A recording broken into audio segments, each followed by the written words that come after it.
Best science academy. अच्छा चलो, आज जो है today I am going to tell you about electron transport chain. ठीक है, इसको हम पढ़ के फिर ये जानेंगे कैसे हमें एनर्जी मिलता है in the form of ATP, right. So आज का टॉपिक है इलेक्ट्रॉन ट्रांसपोर्ट चैन। ठीक, अभी मैंने क्या कर रही थी, पानी पी रही थी ना, तो चाहे खाना खाओ या पानी पियो, ठीक है, वो क्या होता है एक तरह का, हम जब खाते हैं तो हमारे बॉडी में जाकर कुछ रिएक्शन होता है, उस रिएक्शन से क्या प्रोडक्ट होता है उसी सब के बारे में आज हम लोग पढ़ेंगे, राइट। तो उसको क्या कहा जाता है, मेटाबॉलिज्म। ठीक है, तो मेटाबॉलिज्म जो है ये क्या होता है, एक तरह का प्रोसेस होता है जिसमें हम कुछ भी खाए या है ना, खाना पीना जो भी है, उससे हमारा क्या होता है, एनर्जी का प्रोडक्शन होता है। ठीक है, तो इसको क्या कहा जाता है, मेटाबॉलिज्म। ये कितने तरीके का होता है, दो तरीके का होता है ना, कैटाबॉलिज्म और एनाबॉलिज्म। एनाबॉलिज्म मतलब होता है आपका सिंथेसिस करना, है ना। जैसे हम किसमें देखते हैं एनाबॉलिज्म का एग्जांपल, फोटोसिंथेसिस।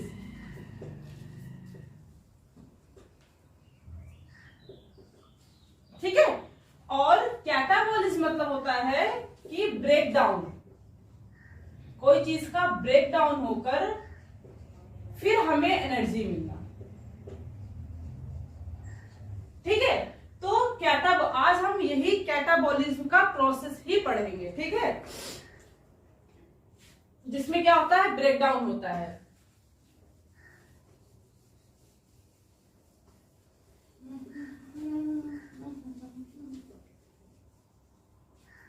ठीक है, सो कैटाबॉलिज्म में क्या चीज होता है, 4 स्टेप होते हैं, जैसे ग्लाइकोलिसिस।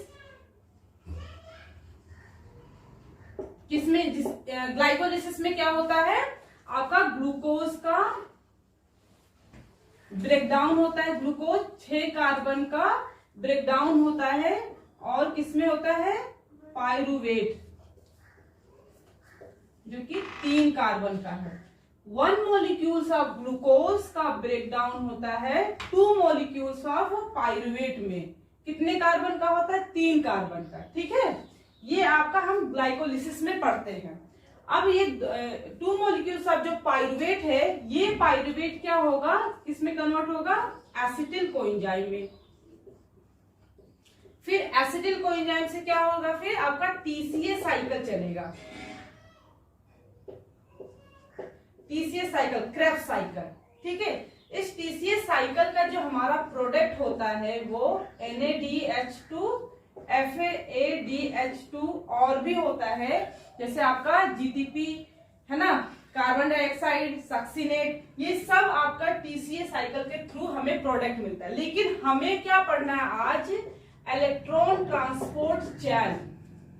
ठीक है, इलेक्ट्रॉन ट्रांसपोर्ट चैन हमें पढ़ना है आज। तो FADH2 और NADH2 का यूज करके हमें इस इलेक्ट्रॉन ट्रांसपोर्ट चैन को पढ़ के एनर्जी का प्रोडक्शन कराना है। ठीक है, जैसे हमारा ग्लूकोज 6 कार्बन से 3 कार्बन में जो ब्रेकडाउन हुआ है, इस पूरे प्रोसेस में क्या होता है, ग्लाइकोलिसिस का प्रोडक्ट क्या है, पायरुवेट होता है, इससे आपका एटीपी मिल गया, इससे आपका NADH है ना प्रोड्यूस होता है, फिर एसिटिल कोएंजाइम, टीसीए, फिर इलेक्ट्रॉन ट्रांसपोर्ट चेन। ये आपका यानी कि तो ये ग्लाइकोलिसिस पहला स्टेप। ठीक है, दूसरा स्टेप क्या है, जब पायरुवेट से एसिटिल कोएंजाइम में कन्वर्ट होता है। ठीक है, ये दूसरा स्टेप हो गया। फिर तीसरा स्टेप क्या है, टीसीए साइकिल। चौथा स्टेप क्या है, इलेक्ट्रॉन ट्रांसपोर्ट चैन। ठीक, और हमें आज इलेक्ट्रॉन ट्रांसपोर्ट चैन का ही पढ़ना है। ठीक है,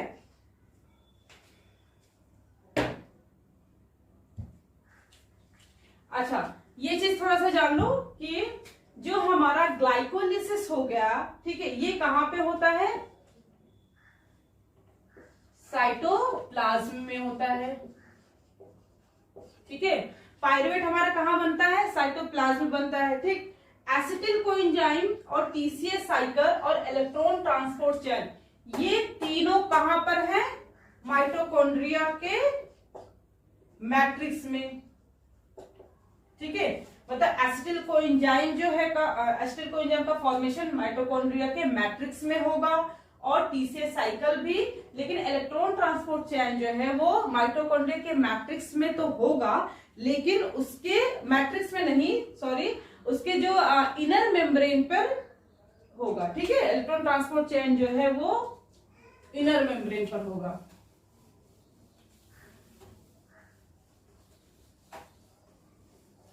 तो इलेक्ट्रॉन ट्रांसपोर्ट चेन क्या होता है, इसकी डेफिनेशन समझ लो। इलेक्ट्रॉन ट्रांसपोर्ट चेन क्या होता है? एक तरह का ये क्या होता है कि सीरीज होता है ना, series of protein complex, protein complex. ठीक है, series of protein complex in which electron transfer होगा, कहां से? इलेक्ट्रॉन डोनर से इलेक्ट्रॉन एक्सेप्टर। ठीक, और ये हमारा प्रोटीन कॉम्प्लेक्स, जैसे यहाँ हमारा माइटोकॉन्ड्रिया है, ये आउटर मेम्ब्रेन, इनर मेम्ब्रेन, ये आपका क्या हो गया? आउटर मेम्ब्रेन हो गया, ये आपका इनर मेम्ब्रेन हो गया, ये आपका मैट्रिक्स हो गया। इनर मेम्ब्रेन, जो ये इनर मेम्ब्रेन की बात हो रहा है ना, इसी इनर मेम्ब्रेन पर आपके प्रोटीन कॉम्प्लेक्स लगे होते हैं। 1 2 3 4, 4 प्रोटीन कॉम्प्लेक्स है, और ये 5th जो है आपका एटीपी सिंथेज, ये भी आपका कॉम्प्लेक्स है। तो ये आपके इनर मेम्ब्रेन, माइटोकॉन्ड्रिया के इनर मेम्ब्रेन पे ये आपका प्रोटीन का कॉम्प्लेक्स ऐसे लगा होता है।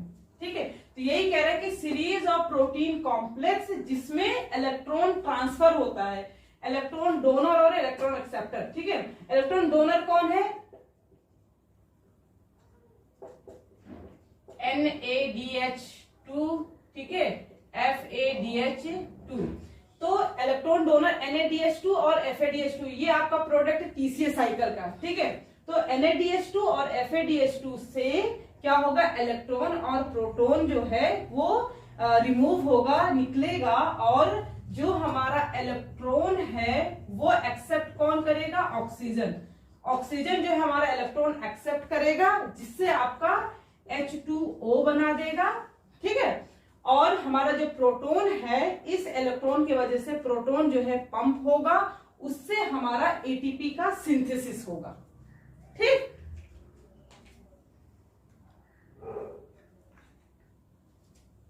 आई होप इतना तो समझ आ रहा है। ठीक है, अब जो है हम लोग आपका दो प्रोसेस होगा। एक तो तुम्हारा जो इलेक्ट्रॉन ट्रांसपोर्ट चेन, मतलब आपका इलेक्ट्रॉन का ट्रांसपोर्ट होगा from one complex to second, third, fourth, इस तरह से मूव करेगा। और दूसरा क्या होगा?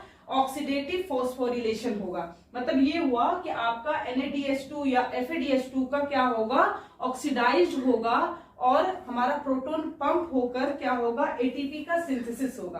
तो दो चीज होता है इलेक्ट्रॉन ट्रांसपोर्ट सिस्टम में, एक तो इलेक्ट्रॉन का मूवमेंट होगा, और क्या होगा? और एटीपी का सिंथेसिस होगा, जिसको कहा जाता है ऑक्सीडेटिव फॉस्फोरिलेशन। ठीक है,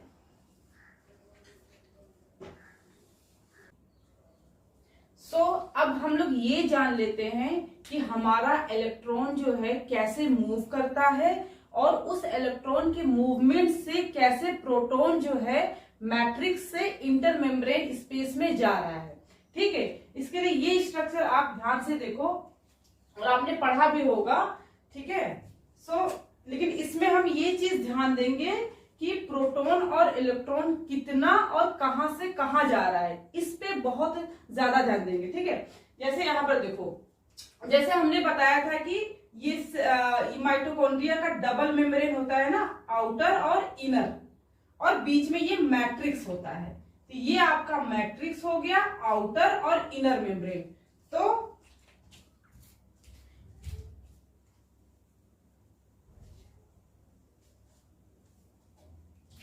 तो यहां पर देखो, अब ये हमारा आउटर मेम्ब्रेन हो गया। ठीक है, और ये हमारा इनर मेम्ब्रेन हो गया, और आउटर मेम्ब्रेन जो है वो 2 लेयर का बना हुआ है, लिपिड बायलेयर, और इनर मेम्ब्रेन भी आपका लिपिड बायलेयर, और ये आपका मैट्रिक्स हो गया।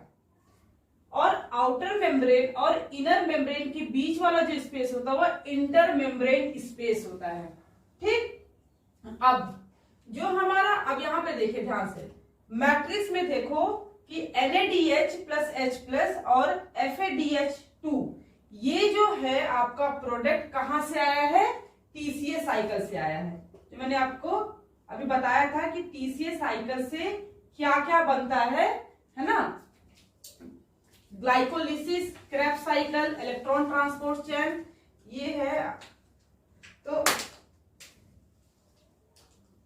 TCA साइकिल में क्या क्या बनता है, आपका NaDH2 बनता है, FADH2 बनता है, और GTP बनता है, कार्बन डाइऑक्साइड बनता है, और सक्सिनेट बनता है। ठीक है, तो ये आपका TCA साइकिल में बनता है। तो NaDH2 और FADH2, यही NaDH2 और FADH2 जो हमारा TCA साइकिल में बन रहा है, यही आपका यूज होगा इलेक्ट्रॉन ट्रांसपोर्ट चेन में। इसलिए क्योंकि यही NaDH2 और FADH2 के पास जो है इलेक्ट्रॉन और प्रोटॉन होता है। ठीक है, अब ये हमारा मैट्रिक्स में NaDH और FADH2 बन गया है। ठीक है, अब देखो जो हमारा NaDH प्लस H प्लस है, ठीक है, अब जो ये हाइड्रोजन है, ये 2 हाइड्रोजन जो है, आपको पता है कि इस हाइड्रोजन के पास क्या होता है, इलेक्ट्रॉन होता है, और क्या होता है, प्रोटॉन होता है। अब यहाँ पर NaDH 2 हाइड्रोजन, 1 2 2 हाइड्रोजन है, तो यानी कि इसके पास क्या होगा, 2 इलेक्ट्रॉन और 2 प्रोटॉन होगा। 2 प्रोटॉन यानी कि 2H प्लस। ठीक है, तो 2 प्रोटॉन और 2 इलेक्ट्रॉन।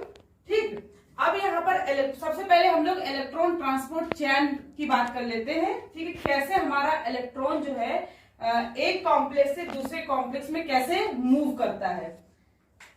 तो ये आपको समझ आ गया होगा कि हाइड्रोजन का 2 इलेक्ट्रॉन 2 प्रोटॉन। ठीक, अब यहां पर देखो NaDH प्लस H प्लस जो है वो आपका ऑक्सीडाइज हो रहा है, और क्या बन रहा है, Na प्लस, क्योंकि ऑक्सीडाइज मतलब होता है आपका क्या, कि आपका removal of hydrogen and removal of electron. ठीक है, तो यहाँ पर ये चीज ऑक्सीडाइज हो रहा है, और आपका इलेक्ट्रॉन जो है यहाँ पर 2 इलेक्ट्रॉन मूव कर रहा है, कहां से, FMN और FES से। ये क्या है, 2 प्रोस्थेटिक ग्रुप है। ठीक है, और यहाँ पे अब जो है ये कॉम्प्लेक्स का नाम समझ लो, कॉम्प्लेक्स 4 प्रोटीन कॉम्प्लेक्स यूज होता है। ठीक है, जैसे आपका NADH डिहाइड्रोजिनेज, दूसरा क्या है, सक्सिनेट डिहाइड्रोजिनेज, थर्ड क्या है, साइटोक्रोम BC1 कॉम्प्लेक्स, और साइटोक्रोम C ऑक्सीडेज। ये आपका क्या है, कॉम्प्लेक्स फर्स्ट है। ठीक है, ये आपका कॉम्प्लेक्स फर्स्ट है। ठीक, ये आपका कॉम्प्लेक्स सेकेंड, कॉम्प्लेक्स थर्ड और कॉम्प्लेक्स फोर्थ। ये 4 कॉम्प्लेक्स जो है आपके माइटोकॉन्ड्रिया के इनर मेम्ब्रेन पे एम्बेडेड है।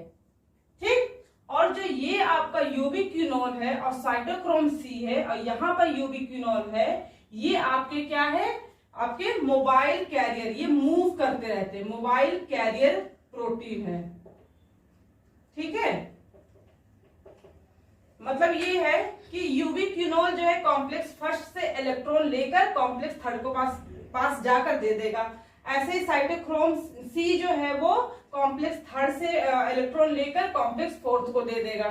इस तरह से चीजें होता है। अब यहाँ पे देखो, जो हमारा इलेक्ट्रॉन जो है इस प्रोस्थेटिक ग्रुप से FMN से FES के पास जाएगा। ठीक है, आयरन सल्फर के पास जाएगा। उसके बाद ये 2 इलेक्ट्रॉन कहाँ जाएगा, यूबिक्विनोल के पास जाएगा। यूबिक्विनोल जो है इस 2 इलेक्ट्रॉन को ले लेगा और क्या करेगा कि यूबिक्विनोल जो है रिड्यूस्ड फॉर्म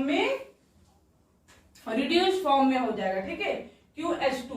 ये रिड्यूस फॉर्म मतलब ये हुआ कि रिडक्शन मतलब क्या होता है कि आपका एडिशन ऑफ हाइड्रोजन। तो ये आपका एडिशन ऑफ हाइड्रोजन जो है, ये हाइड्रोजन कहां से आया है, आपके मैट्रिक्स से आया है। ठीक है, ये हाइड्रोजन कहाँ से आया है, आपके मैट्रिक्स से ये हाइड्रोजन आया है। और रिड्यूस फॉर्म ऑफ QH2 जो है ये आपका क्या करेगा, इलेक्ट्रॉन जो है वो कॉम्प्लेक्स थर्ड को देगा। अच्छा, यहाँ पर ये चीज देखो कि इलेक्ट्रॉन जो हमारे यहाँ 2 इलेक्ट्रॉन आया है ना, लेकिन जा कहा, ये एक ही इलेक्ट्रॉन जो है कॉम्प्लेक्स थर्ड को देगा और एक इलेक्ट्रॉन वापस से इसको यूबिक्विनोल को दे देगा, ताकि जो है ये साइकिल जो है वो मेंटेन रहे। तो एक इलेक्ट्रॉन को वापस कर दे, एक ही इलेक्ट्रॉन जो है और 2 प्रोटॉन जो है आपका कॉम्प्लेक्स थर्ड में जाएगा। फिर आपका जो कॉम्प्लेक्स थर्ड की बात करें तो इलेक्ट्रॉन जो है आपका साइटोक्रोम बी से आयरन सल्फर Fe और साइटोक्रोम C1 के पास जाएगा। फिर साइटोक्रोम C1, ठीक है, ये कॉम्प्लेक्स थर्ड। अब हम बात करते हैं कॉम्प्लेक्स सेकेंड की बात करते हैं। कॉम्प्लेक्स सेकेंड में क्या होता है, FADH2 जो है, FAD में ये भी इसका क्या हो रहा है, ऑक्सीडाइज हो रहा है ना, और ऑक्सीडाइज होके आपका जो है ये इलेक्ट्रॉन जो आपका मूव कर रहा है FeS के पास जा रहा है। यहाँ पे देख रहे हो ना, इलेक्ट्रॉन जो है FeS के पास जा रहा है। यहाँ पे अगेन जो यूबिक्विनोल जो है रिड्यूस फॉर्म में हो जाएगा और इलेक्ट्रॉन आपका यहाँ कॉम्प्लेक्स थर्ड के पास चला जाएगा। ठीक, कॉम्प्लेक्स थर्ड के पास जो है फिर साइटोक्रोम C ले लेगा। साइटोक्रोम C जो है थर्ड कॉम्प्लेक्स थर्ड से इलेक्ट्रॉन लेकर कॉम्प्लेक्स फोर्थ के पास चला जाएगा। फिर कॉम्प्लेक्स फोर्थ में आपका साइटोक्रोम A, ठीक है, साइटोक्रोम A से फिर साइटोक्रोम A3। यहाँ पर एक होता है कॉपर का यूज करके, कॉपर की हेल्प से जो है इलेक्ट्रॉन का मूवमेंट होता है। और फिर फाइनली क्या होता है कि हमारा जो ऑक्सीजन जो है वो एक्सेप्टर होता है। तो ऑक्सीजन इलेक्ट्रॉन को लेके और 2 प्रोटॉन और फिर ये ऑक्सीजन जो है आपका रिड्यूस्ड होकर H2O बनाएगा। तो यहाँ पर ये ध्यान दो कि यहाँ पर देखो ऑक्सीडाइज हो रहा है, यहाँ पर रिड्यूस हो रहा है ना, और रिड्यूस ये हो रहा है कि आपका एडिशन ऑफ हाइड्रोजन है, और यहाँ पे देखो रिमूवल ऑफ हाइड्रोजन है, और यहाँ पे क्या है, एडिशन ऑफ हाइड्रोजन है। तो ऑक्सीडाइज और रिड्यूस यानी दोनों रिएक्शन हो रहा है ना, ऑक्सीडेशन और रिडक्शन दोनों हो रहा है, इसको कहा जाता है रिडॉक्स रिएक्शन। ठीक है, ये रिडॉक्स रिएक्शन हुआ।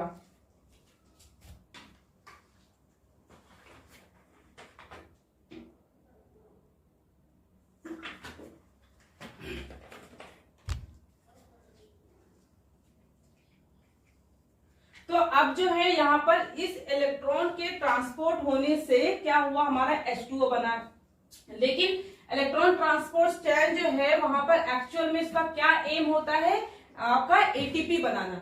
NADH और FeDH2 से क्या होता है कि ATP बनाना। अब क्योंकि इलेक्ट्रॉन जो है कॉम्प्लेक्स फर्स्ट से लेकर थर्ड से फोर्थ जो आपका मूव कर रहा है, उस मूवमेंट के टाइम में क्या होता है कि एनर्जी का लॉस होता है। इलेक्ट्रॉन जब मूव करता है तो एनर्जी का लॉस होता है। जब एनर्जी का लॉस होता है तो वो एनर्जी कौन लेता है, फिर उसका क्या यूज है, उस एनर्जी से प्रोटॉन का पंपिंग होता है। कहां से, from matrix to intermembrane space पे। तो ये आपका क्या है, मैट्रिक्स है, ठीक है, ये आपका इंटरमेम्ब्रेन स्पेस है। ठीक, अब जब हमारा इलेक्ट्रॉन मूव कर रहा है तो आपका प्रोटॉन जो है वो कॉम्प्लेक्स पंप करता है। ठीक, जैसे अगर जब हम कॉम्प्लेक्स फर्स्ट की बात करें तो यहाँ पर 4 प्रोटॉन पंप हुआ है। अब ये 4 प्रोटॉन कैसे है, क्योंकि यहाँ पर देखो NADH प्लस H प्लस, यहाँ पे तो है तो 2 ही H ना, मतलब 2 ही तो प्रोटॉन है, तो ये 2 कहां से आया है, तो ये जो आपका 2 प्रोटॉन जो है वो कहां से आया है। ठीक, तो ये कॉम्प्लेक्स फर्स्ट की बात करें तो यहाँ पर क्या होता है, हाइड्रोजन कैरियर होता है, हाइड्रोजन कैरियर होता है। ये हाइड्रोजन कैरियर क्या करता है कि ये मैट्रिक्स से आपका 2 हाइड्रोजन देता है। ठीक है, तो क्या होगा, टोटल कितना होगा, 4 प्रोटॉन जो है अब पंप किया है। ठीक, फिर यहाँ पर अगर जो थर्ड की बात करें तो यहाँ पे भी 4 प्रोटॉन पंप किया, लेकिन कॉम्प्लेक्स सेकेंड जो है वो कोई भी प्रोटॉन पंप नहीं किया, कोई भी ये डायरेक्टली पंप नहीं करता, ये आपका इनडायरेक्टली पंप करता है, ठीक है। ये आपके इलेक्ट्रॉन और प्रोटॉन जो है कॉम्प्लेक्स थर्ड को दे देता है। फिर अगर जो कॉम्प्लेक्स फोर्थ की बात करें तो कॉम्प्लेक्स फोर्थ में आपका ये 2 प्रोटॉन पंप करता है, ठीक है। और यहाँ पर आपका 2 प्रोटॉन यूज होकर आपका H2O बना देता है। तो यहाँ पर देखो 4 प्रोटॉन 2 प्रोटॉन, ठीक। यहाँ पर क्या हुआ कि इससे क्या होता है कि हमारा H प्लस कंसेंट्रेशन जो है वो हाई हो गया है यहाँ पर, ठीक है। ये H प्लस कंसेंट्रेशन हाई हो गया, मतलब H प्लस का कंसेंट्रेशन हाई है और pH आपका कम है। और यहाँ पर कैसा मैट्रिक्स में कैसा इन्वायरमेंट है, अल्कलाइन इन्वायरमेंट है ना।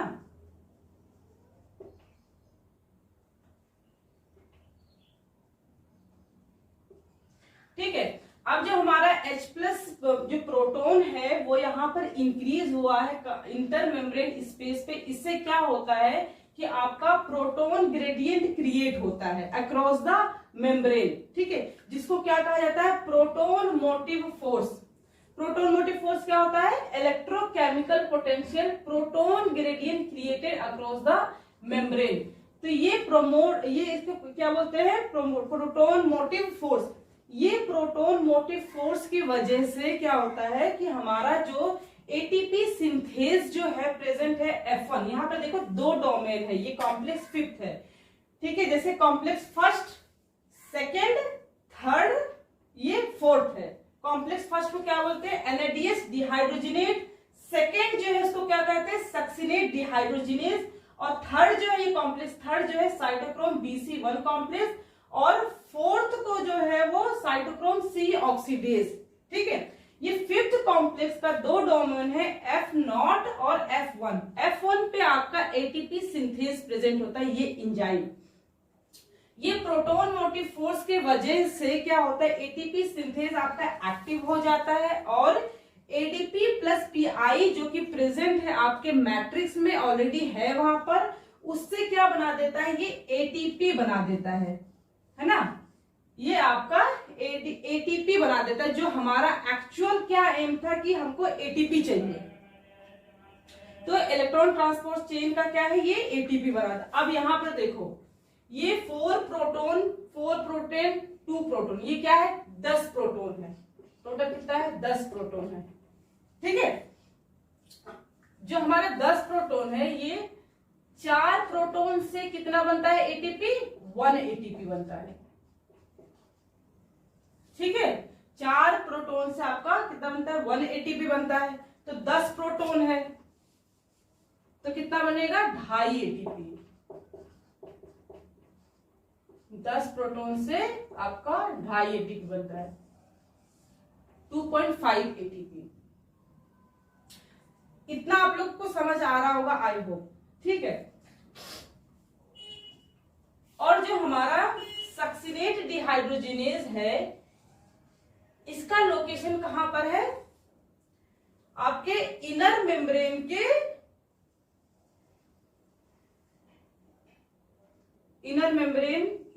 माइटोकॉन्ड्रिया के इनर मेम्ब्रेन पे आपका इसका लोकेशन है, ठीक है। सक्सिनेट डिहाइड्रोजिनेज यही एक एंजाइम है जो आपका TCA साइकिल में भी यूज होता है और इलेक्ट्रॉन ट्रांसपोर्ट चेन में भी ये एंजाइम यूज होता है, ठीक है। और साइटोक्रोम C का लोकेशन देखो इनर मेम्ब्रेन के जो आउटर मेम्ब्रेन पे है। इनर मेम्ब्रेन का जो आउटर वाला लेयर है उस साइड यहां पर आपका साइटोक्रोम C प्रेजेंट है, ठीक है, जो कि मोबाइल कैरियर होता है। तो आप जो है लोकेशन जरूर ध्यान देना, पहली बात। और दूसरी बात ये है कि कितना इलेक्ट्रॉन कहां से कहां पास हो रहा है और कितना प्रोटॉन, ये 2-3 कंसेप्ट जरूर ध्यान दीजिएगा, ठीक है। आई होप सो आप चैनल को जरूर सब्सक्राइब कर दें ताकि हमारा आगे का वीडियो जो है उसका नोटिफिकेशन मिल जाए, ठीक है। So thank you everyone, thank you, ठीक है। चलो बाय बाय।